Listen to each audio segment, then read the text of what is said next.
আসসালামু আলাইকুম। সম্মানিত মাতৃ ভাই এবং বোনেরা, আশা করি সবাই ভালো আছেন, সুস্থ আছেন।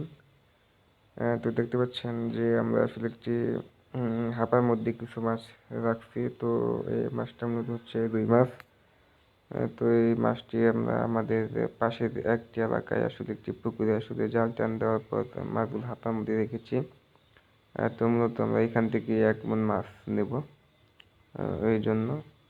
তো এই মাছটা আসলে সাইজ হচ্ছে 1 আঙ্গুল সাইজ। এটা রুই মাছের পোনা। তো এটা পাবনার একটি নাকি নাটোর, হ্যাঁ নাটোরে এটা আসলে নাটোরের থেকে আসলে এই রেণুটা এনে আসলে চাষ করা হয়। তো সেখান থেকে আসলে আমরা 1 আঙ্গুল সাইজে কিছু পোনা নেওয়ার জন্য আসলে আসছি। তো আমরা টোটাল এখান থেকে 1 মণ পোনা নেব। তো এখানে আসলে এর চাইতেও কিছু বড় সাইজের পোনা আছে।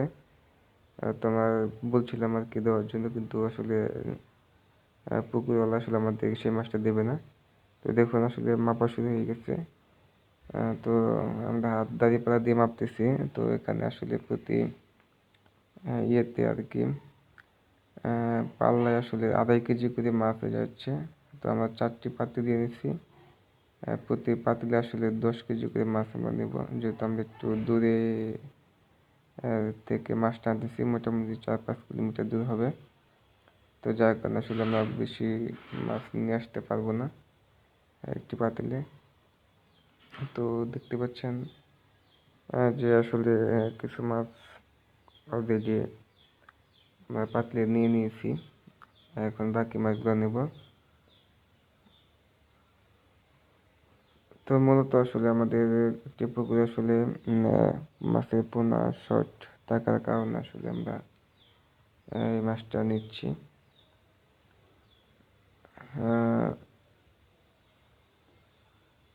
মাছটা মোটামুটি কালারটা মোটামুটি ভালোই আছে, খারাপ না। তো ভিডিও কোয়ালিটি আসলে কেমন হচ্ছে আপনি একটু বলবেন। ভিডিও আসলে যেহেতু আমার নিজের মোবাইল দিয়ে আসলে দুপুরবেলায় তুলতেছি, বলতে 10টার সময় আর কি। তো ভিডিও আসলে ভালো নাও আসতে পারে।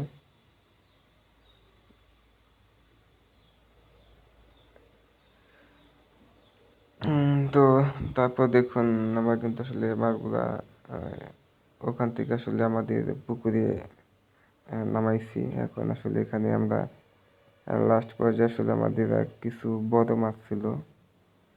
আমরা হয়তো বা 20-25টার মতো বড় মাছ লাস্ট পর্যায়ে এনেছিলাম। তো সেই মাছটা কিন্তু বাছাই হচ্ছে।